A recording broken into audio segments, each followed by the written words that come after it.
Começa agora o Geração V, teu programa de comentário político da Rádio Observador, feito em parceria com o Voto, que hoje volta ao seu formato habitual. Convidámos os 11 candidatos presidenciais e tivemos a honra de receber nas últimas 6 semanas Luís Marques Mendes, João Coutinho Figueiredo, Catarina Martins, António José Seguro, Jorge Pinto e Manuel João Vieira, que podem ver ou rever, e aproveito para agradecer a honra de terem vindo ao nosso programa. Eu sou o Vasco Galhardo e hoje, para comentar tudo sobre esta campanha e sobre as últimas ações de Donald Trump na geopolítica, temos a Joana Marques Braz, o Henrique Costa Santos e o Tomás Duarte. Olá aos três. O Henrique é a segunda vez que veio ao nosso programa, bem-vindo de volta. Olá. E o Tomás é... tanto de nós que Exato, quis voltar. voltou. Vai ser ainda melhor desta vez. E o Tomás é a primeira vez, bem-vindo ao Geração V. Obrigado pelo convite. Gostamos muito de ter cá. Quer dizer, eu não sei ainda muito bem a tua cor política, portanto não sei se gostamos muito de ter cá. Estou a Vamos ver brincar, se estou a no fim do brincar. programa consegues inferir. Estou a brincar. Muito bem, nós tivemos 6 semanas sem comentar a campanha, por isso tenho a certeza que os meus comentadores têm muito a dizer sobre isto. Joana, começamos por ti. O que é que tens achado da campanha? Qual a maior surpresa para ti e a maior desilusão? Bem, neste uma momento? surpresa, não é? Claro, acho que começámos aqui o ano 2026 com uma ascensão do seguro. Mas há muita coisa para dizer da campanha. Eu acho que isto é mais interessante se nós depois começarmos aqui a tornar-nos dinâmicos e conversarmos aqui, porque acho que depois as opiniões das várias pessoas também se alimentam. Claro que sim. Mas eu queria começar por falar das sondagens, não é? Porque isto às tantas já é uma roleta russa, não é? Há muitas e para todos os gostos. É, quer dizer, um mesmo candidato já esteve primeiro, quarto, terceiro, quer dizer, e há ali 5 pessoas e, portanto, acho que a única coisa que podemos inferir a este ponto é que será Um dos 5. Verdade. Portanto, António José Seguro, Luís Marques Mendes, Gouveia Melo, Coutrinho ou André Ventura. Portanto, será um destes 5, não é? Mas acho que nunca tivemos uma eleição tão renhida. Então, sim, é muito renhido e eu acho que isso também pode ser produtivo em democracia. Acho que também pode ser um sintoma, se calhar, de uma fragmentação que está cada vez mais a existir e também dos próprios candidatos que nós temos. Eu queria começar por dizer isto, que é as sondagens. Eu estive muito atenta ao debate a 11, daquelas 2h30 de debate, porque eu gostava imenso de perceber qual foi a porcentagem da população que viu 2h30 daquele debate. Concentrada, exato, sem scroll, exatamente. E o que eu achei interessante foi a maneira como António José Seguro começa estas eleições atrás, não é? Aliás, sei lá, um mês atrás já se dizia, bom, a esquerda não vai ter lugar na segunda volta, e como há uma sondagem que o coloca em primeiro lugar, foi muito notório que os outros candidatos reagiram a essa sondagem. Contra ele. E sim, porque, Exato. ou seja, as várias rondas no debate, os ataques iam sempre para António José Seguro. E eu acho que isso, inevitavelmente, o ajudou numa vitória do debate. Que, na minha opinião, ele venceu o debate. Não é tão óbvio quando são a 2, portanto, porque depois acho que há pontos positivos nuns e noutros.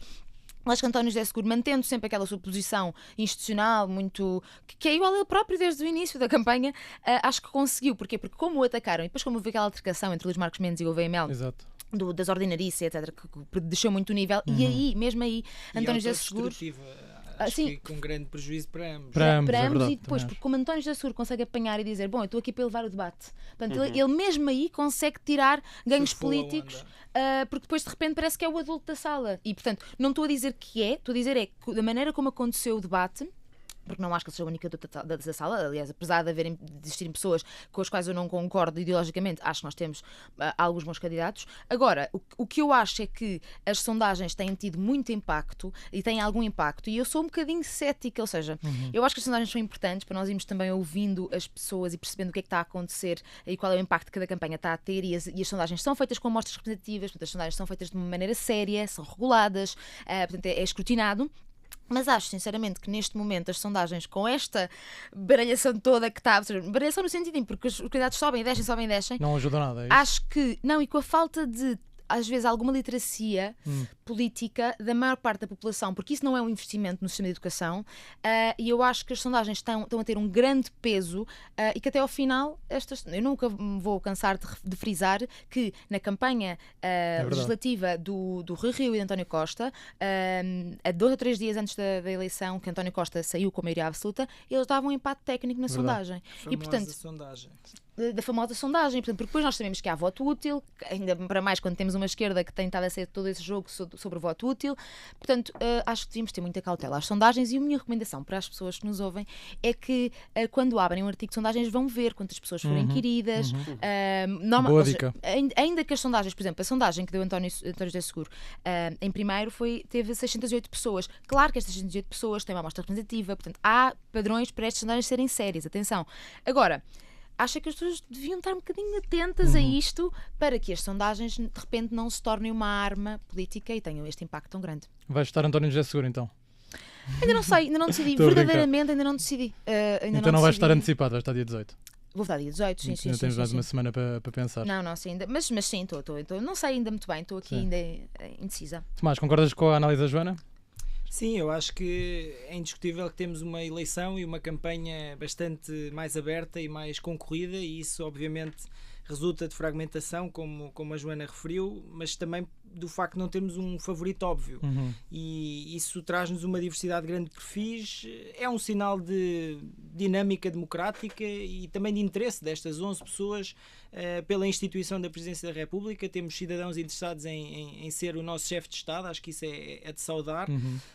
E esta maior competição obviamente implica uma campanha mais acesa, há menos tempo de antena por pessoa, isso leva a que a disputa seja mais dia a dia, voto a voto, mais na rua, força campanhas mais intensas, mais próximas das pessoas e, portanto, é um contraste claro com outras campanhas de outras eleições, desde logo com a última de 2021. Tínhamos certo. Marcelo a partir com uma vantagem muito elevada, encarou a campanha até quase como uma formalidade, uma coisa que eu não aprecio particularmente. Gastou 20 mil euros na campanha, não foi? Orgulhava-se, assim, 25 mil euros. Sim, ele nem cartazes esteve na primeira campanha também. Ter um custo muito baixo de campanha, como se fazer campanha e informar os cidadãos fosse um desperdício, um custo. Mas ele estava-se a recandidatar, não é? Ele estava-se a recandidatar.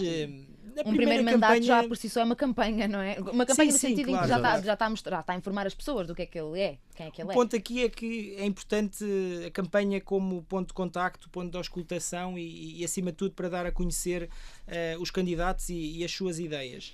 Eu acho fundamentalmente que as campanhas eleitorais têm dois objetivos, ou pelo menos vejo dessa forma. Um primeiro objetivo do candidato se dar a conhecer, o candidato mostrar o seu percurso, o seu caráter, as pessoas conhecerem a sua maturidade para diversos temas, também a sua capacidade de decisão, portanto, no fundo responder à pergunta quem é esta pessoa, quem é este profissional, quem é este perfil, mas também um segundo objetivo que eu acho que nesta campanha, pelo menos para mim, tem faltado muito, que é conhecer o modelo de presidência que o candidato quer exercer.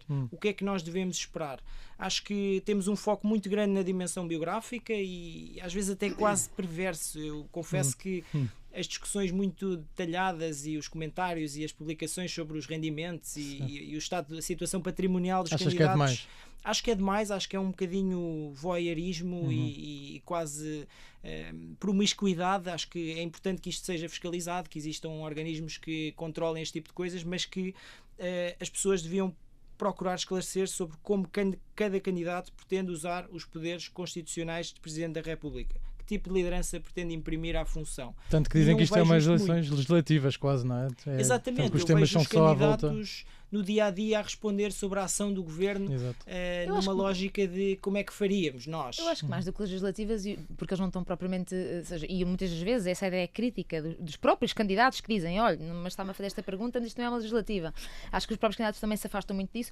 Eu acho que é uma campanha onde estamos a ter muitos comentadores, não é? Porque todos eles, se há uma pergunta que é, será que eles vão ser igual ao Marcelo, no sentido em que vão estar sempre a comentar, bom, acontece qualquer coisa e eles vêm comentar. Aconteceu a situação da saúde e do INEM e do debate quinzenal ontem. Os jornalistas perguntam também, não é? E também é verdade que os jornalistas perguntam, mas eu acho que os candidatos presidenciais têm estado a ser, ganhámos de repente 11 comentadores, não, porque não, 8 comentadores, não é?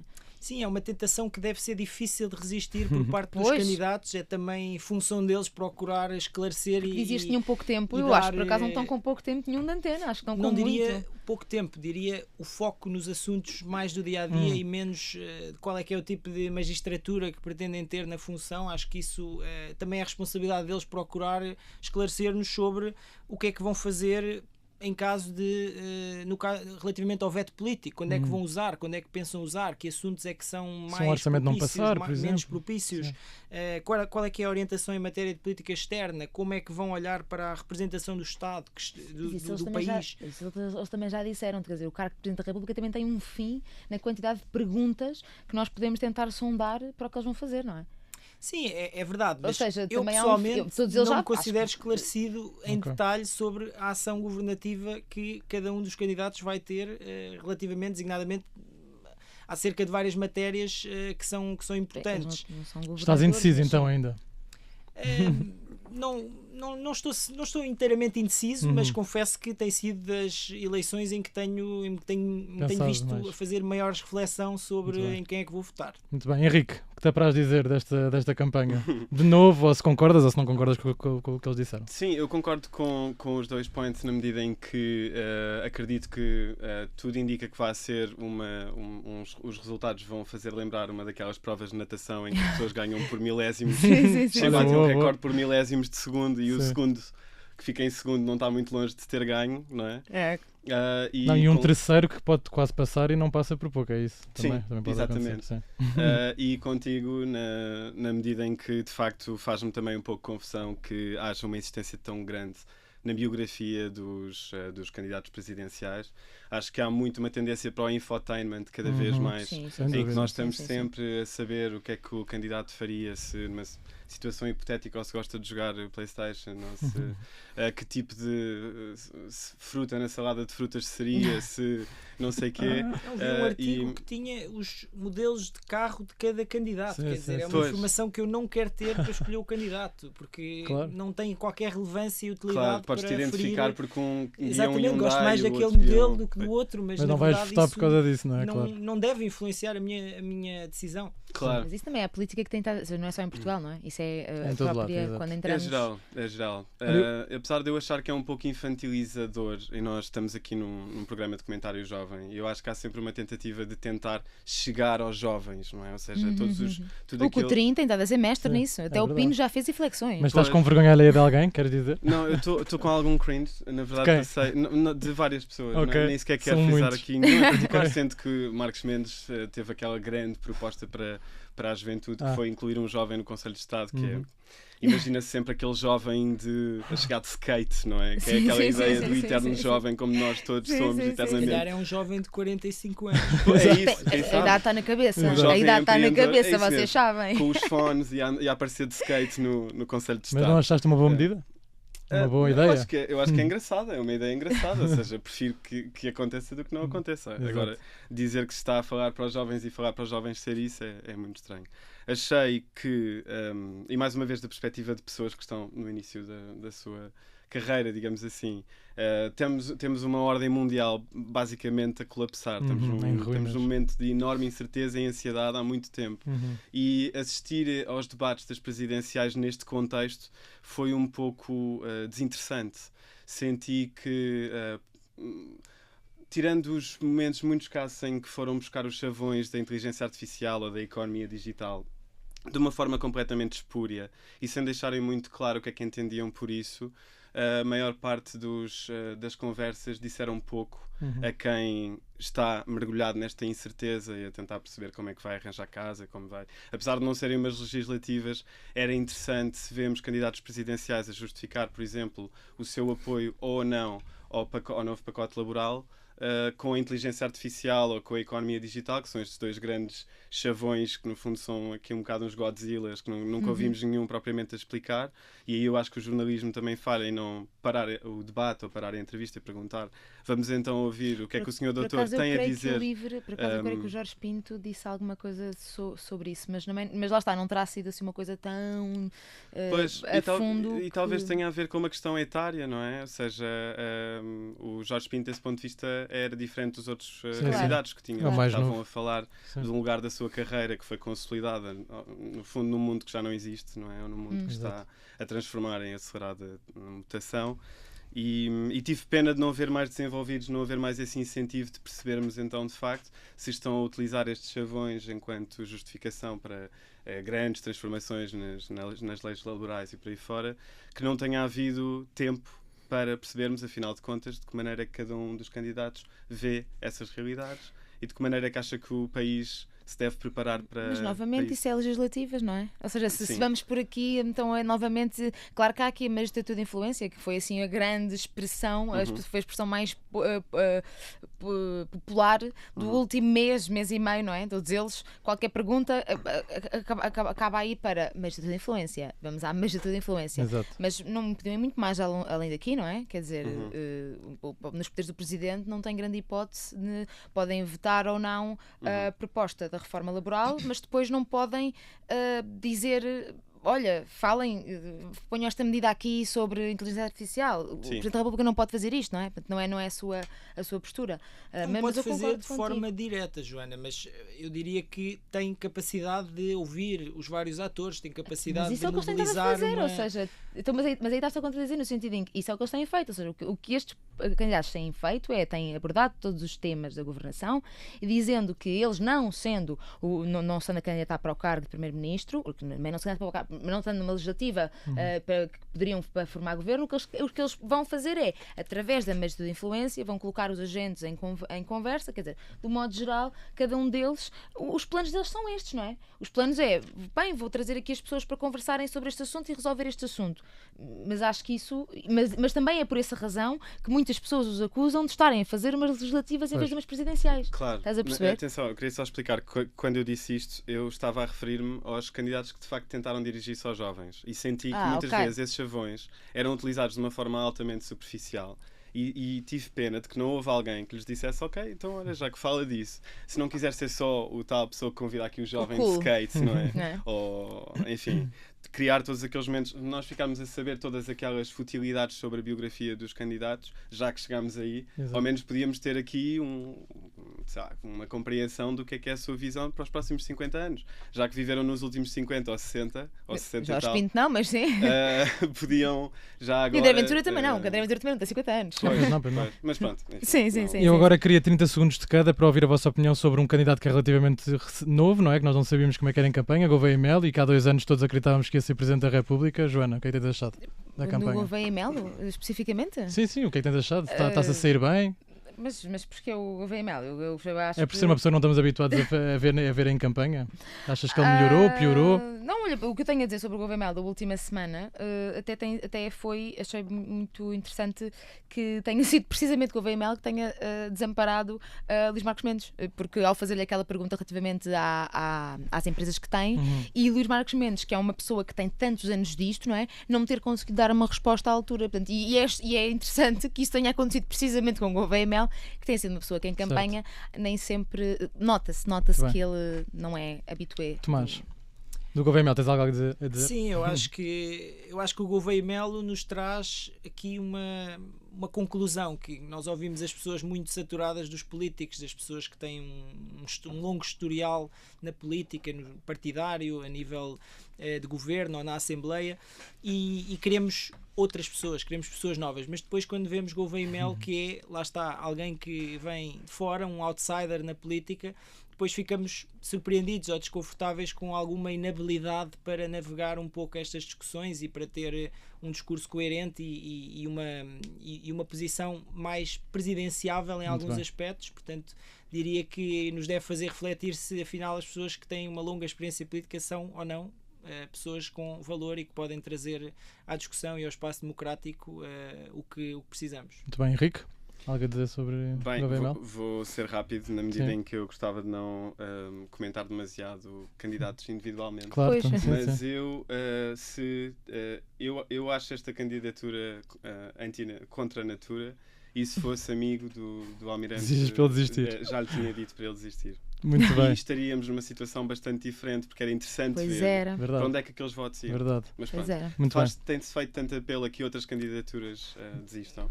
Sim, fica aqui o Gouveia Melo nunca. O Gouveia Melo nunca ninguém fez. Vou mudar aqui o cenário político para as eleições. Muito bem, está feita a primeira parte do Geração V. Vamos agora para um curto intervalo e já voltamos para a segunda parte do nosso programa. Até já. Estamos de volta para a segunda parte do Geração V. Passando agora às recomendações. Tomás, começamos hoje por ti. O que é que vais recomendar aos nossos ouvintes e espectadores? Eu gostava de recomendar um livro que li em 2025 e que gostei muito. É um livro de um escritor angolano chamado Pepe Tela, chama-se Yaka, não sei se conhecem. E o Pepe Tela é um escritor que fala muito sobre a história colonial e de descolonização de Angola e a visão europeia sobre a África no século XX, e este é um romance com uma escrita muito interessante à maneira de Pepe Tela e que de facto me marcou muito e portanto recomendo a todos, é uma ótima leitura. Muito bem, obrigado Tomás. Henrique? Então, eu vi ontem um concerto muito bonito num barzinho chamado Limpo, do Bruno Pernadas, com o João Sousa na bateria e o Francisco Nogueira no contrabaixo. O Bruno Pernadas lançou recentemente 2 temas, portanto podem já ouvir, e sei que ele tem um álbum para breve, portanto é essa a minha recomendação. Muito bem, obrigado Henrique. Joana?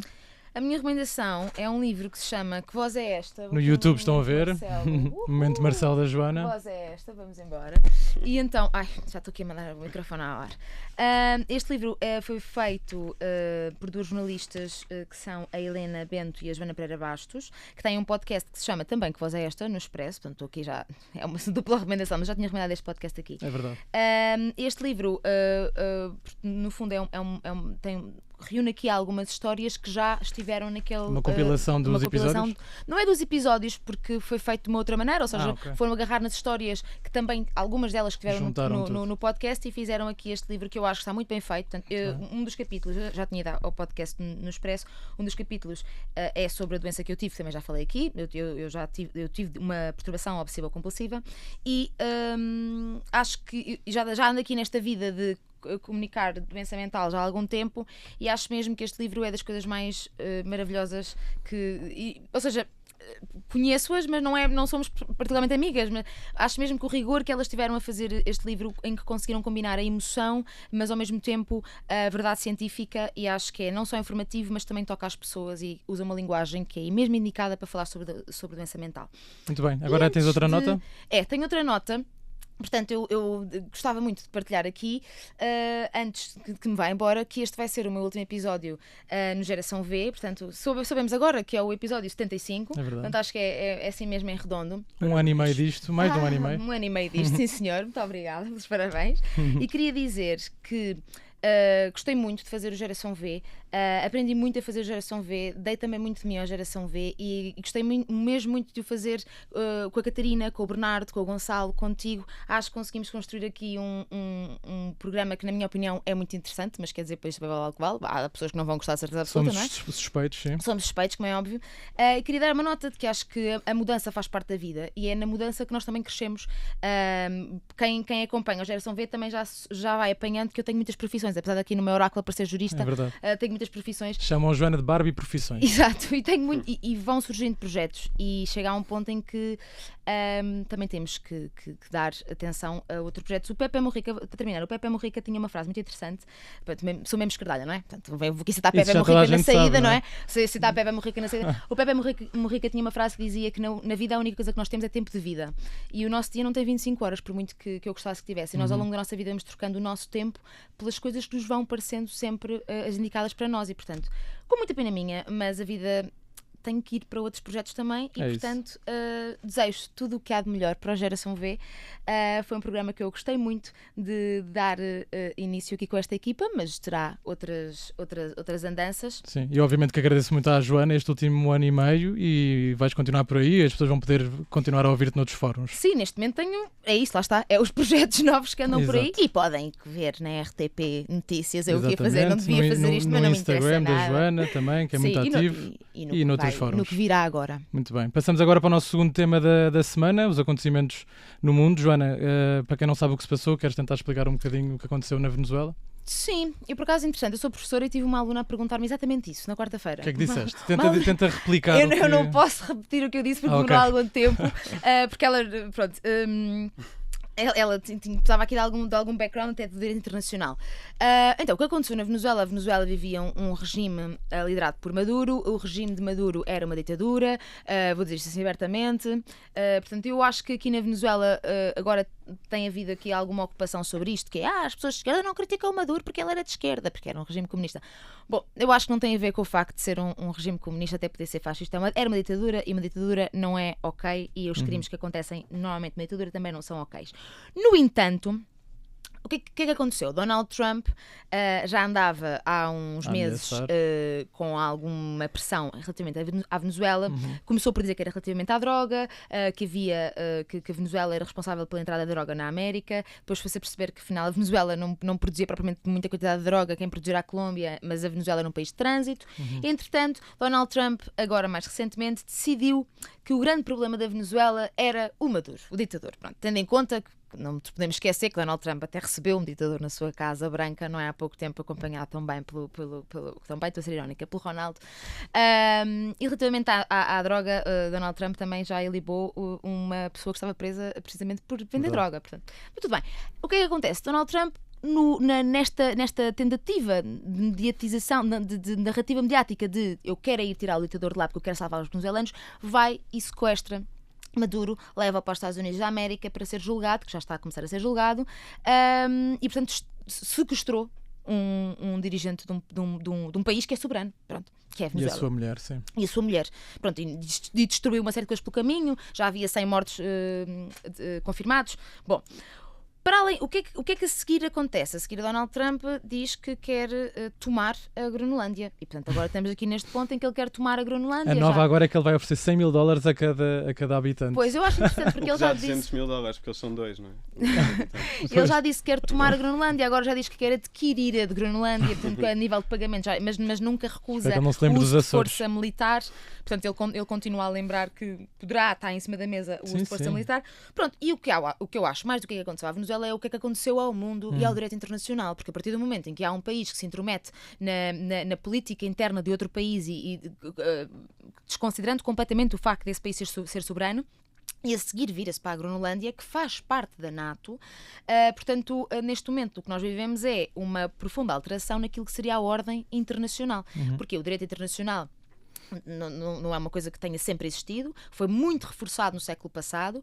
Eu acho que 2 guerras mundiais que aconteceram no século XX nos demonstram a importância que é nós termos leis, neste caso não é leis, é tratados para nós e convenções internacionais para os países poderem dialogar uns com os outros diplomaticamente, para não desatarmos todas as bombas uns aos outros. Pronto. E neste momento aquilo que está a acontecer é que Trump está a abrir muitos precedentes na violação do direito internacional e vamos lá ver como é que os agentes políticos, os outros, reagem em relação a isso. A União Europeia já fez uma declaração conjunta dos vários países para tentar defender a Groenlândia, que Portugal só assinou depois, portanto não foi um dos primeiros a assinar. Portugal não estava lá nos primeiros... Não estava nos primeiros, mas depois assinou. Pronto, mas tal como Portugal, outros países da União Europeia também fizeram isso. Aliás, aqui não é só a União Europeia, porque a Inglaterra também assinou, portanto é a Europa. Okay. Pronto. Mas aqui agora devemos perceber então quais vão ser as próximas ações da União Europeia, que verdadeiramente se vê aqui um bocadinho agarrada pelo rabo, porque militarmente nós dependemos muito dos Estados Unidos da América por via da NATO. Portanto, o que é que acontece se Trump realmente for para cima da Groenlândia? Nota que o Senado já aprovou aqui algumas decisões para tentar travar Donald Trump. Portanto, dentro da própria América já está a haver uma tentativa de travagem daquilo que Donald Trump está a fazer. Tomás, eu sei que tens opiniões um bocadinho diferentes, calhar da Joana, em relação a isto. Eu acho que aqui no ponto de partida fundamental, que é o direito internacional, eu estou 100% do lado da Joana. Acho que é a base mínima de previsibilidade, de convivência entre Estados. Acho que é uma construção que levou muitos séculos a conseguir e da qual nos devemos orgulhar e, se calhar, uma construção que emergiu também das grandes guerras que tivemos e portanto, honrá-la é também honrar todos aqueles que tombaram e todos os sacrifícios que essas guerras trouxeram. Posso só dizer uma coisa entre assuntos que não disse, que é porque eu fui logo para o direito internacional e não referi uma coisa que realmente é o mais importante, que é Donald Trump diz que vai para a Venezuela buscar o ditador e que é essa a razão, mas nós sabemos todos, e é uma coisa que agora podíamos estar aqui a tentar explicar a lógica toda do petróleo, mas a Venezuela é o maior, é a maior reserva de petróleo que nós temos no mundo e, portanto, verdadeiramente aquilo que Donald Trump quer. Há questões sobre isso, é contestado por causa depois do que eles realmente produzem. Reporte direto de reservas e, portanto, sim, do que eles realmente isso, mas seguramente trazem, é um país rico em petróleo. Isso todo. Mas ele já vai dizer que vai ficar ali. Ele próprio disse sim, ele já vai dizer abertamente que aquilo que ele quer é o petróleo. Portanto, ele ao menos não mente. Ele diz, vou lá buscar o ditador, mas verdadeiramente isto foi uma ação para tentar quase colonizar, entre aspas, mas é um bocado isto, para tentar ficar com o petróleo da Venezuela.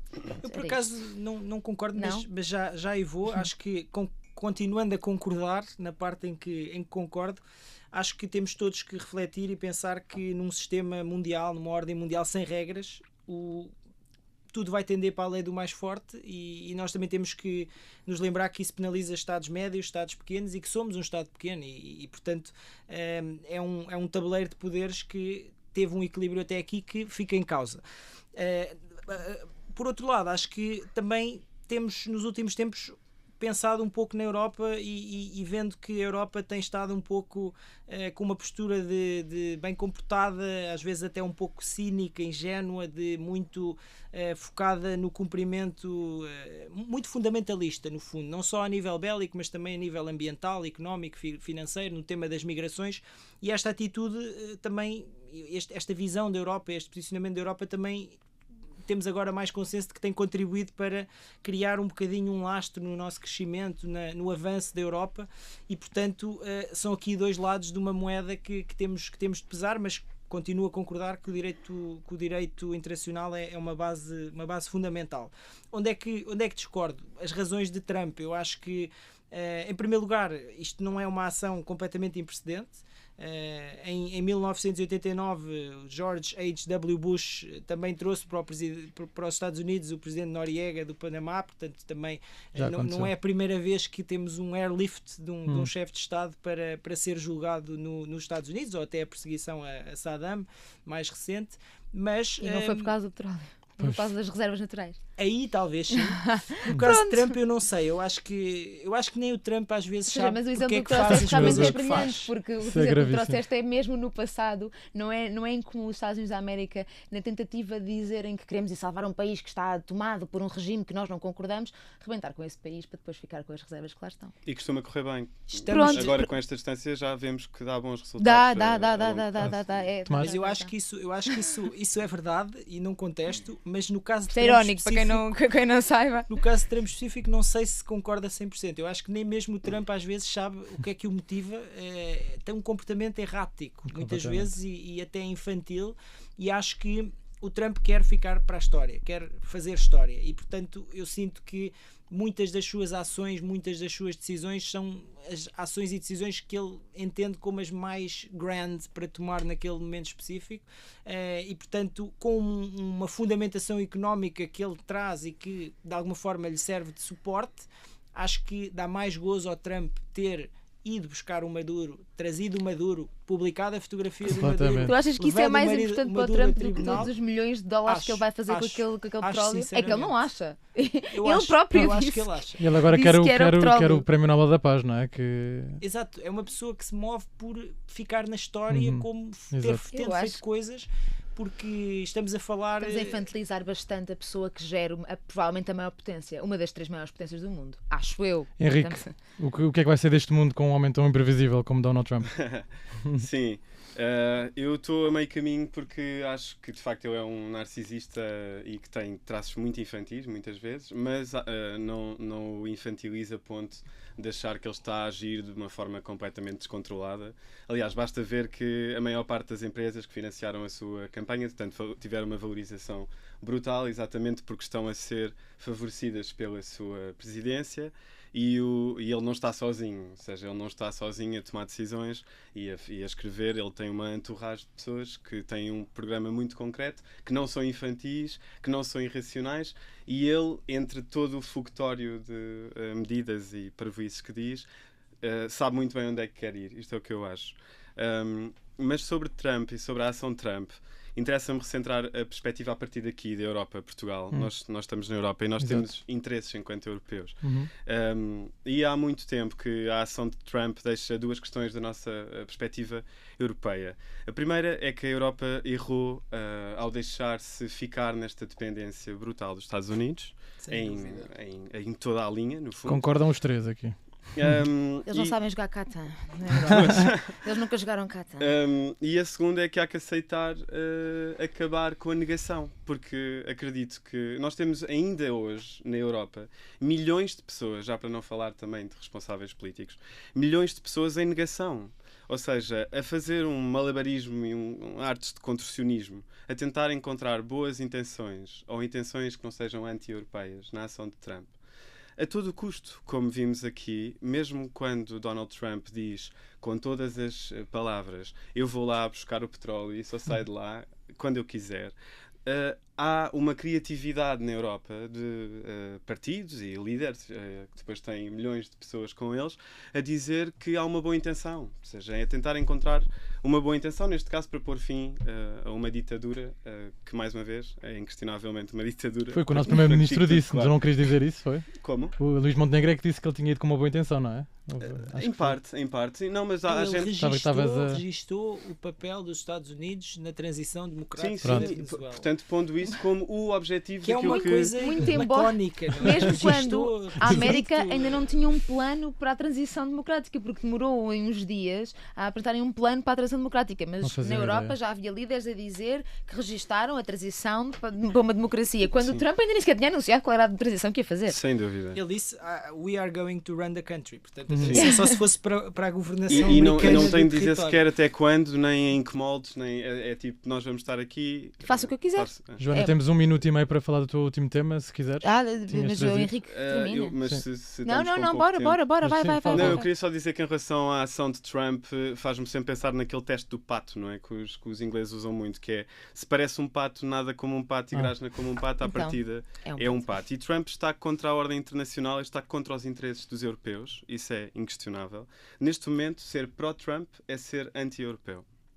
Bem, Ah, é por aqui mesmo assim, ficamos. acaba aqui. E a Joana vai É, mudar aqui sempre. no Deixa-me minuto- só Muito acabar para rápido. dizer que o Trump não se coibiu de, numa entrevista ao New York Times, dizer, e cito, I don't need international law. Acho que Pois isso é, responde a qualquer Grave. Nota-se pelas Joana. ações que eu dele. faço.